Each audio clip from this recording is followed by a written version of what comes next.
Hello good morning. திருப்பி வந்தாச்சு. Okay, மறுபடியும் Roja, thanks for sharing your page with us. எங்களுக்கு இந்த ஆப்பர்ச்சுனிட்டி கொடுத்ததுக்கு thank you very much UA Tamizhachi channel. இன்றைக்கி என்னத்தை பற்றி பேச போகிறோன்னா, ஹியூமன், அதாவது மனித பிறவி. அது ஒரு இருக்கிறதுலே ரொம்ப பாவப்பட்ட பிறவின்னா அது மனித பிறவி தான். ஏன்னா அவங்க அந்த மனிதன் பிறந்தோடனே அவன் ஒரு அவனோட ஐடென்டிட்டி ஃபிக்ஸ் ஆகிடுது. அவன் எந்த ஜாதி, எந்த மதம், எந்த நாடு, அவனுக்கு என்ன குணம், எல்லாமே ஃபிக்ஸ் ஆகிடுது. த்ரூ அவுட் இஸ் லைஃப், அவனோட வாழ்க்கை ஃபுல்லாமே அந்த பிறந்த அந்த குணத்தை, இல்லை அந்த மதத்தையோ அந்த ஜாதியோ அந்த குணத்தையோ அவனுக்கு கூட இருக்கிற அந்த அதை பாதுகாத்து அதையே அந்த ஐடென்டிட்டியே வச்சுக்கிட்டு வாழ்க்கை ஃபுல்லாக போராடி அதை தன்னைத்தானே ப்ரூவ் பண்ணிக்கிறதுக்கு அவன் படுற பாடு இருக்குல்ல, அது இருக்கிறதுலே கஷ்டமான ஒரு விஷயம். அது மற்ற பிறவி கிடையாது.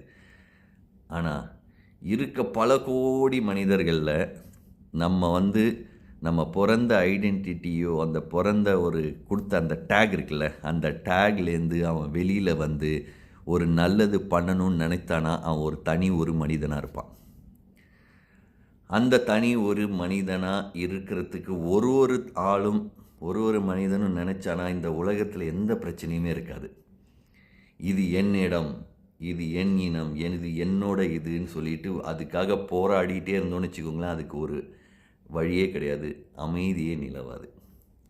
இதை உணர்றதுக்கு, அதுலேருந்து வெளியில் வர்றதுக்கு எய்தர் ஒரு மியூசிக்கல் வேயில் நீங்கள் இது பண்ணலாம், இல்லை ஒரு ஸ்போர்ட்ஸில், இல்லை ஒரு டிசிப்ளினில், இல்லை ஒரு படிப்பில், எதுலையாவது உங்களோட மைண்டை டைவெர்ட் பண்ணிங்கன்னு வச்சுக்கோங்களேன், அந்த நம்ம கூட பிறந்த அந்த ஐடென்டிட்டிலேருந்து நம்ம வெளியில் இது பண்ணிடலாம். முன்ன ஒரு காலத்தில் பார்த்திங்கன்னா இவன் தச்சர், இவன் கோனார், இவன் அப்படின்னு அவன் செய்த வேலையை வைத்து அவனுக்கு ஜாதியோ மதமோ இருந்துச்சு. மதம்ங்கிறது வழிகாட்டுதலாக இருக்கணுமே தவிர, இல்லை அந்த நம்ம செய்கிற வேலையை, இன்றைக்கெல்லாம் டைவர்சிட்டி ஆயிடுச்சு.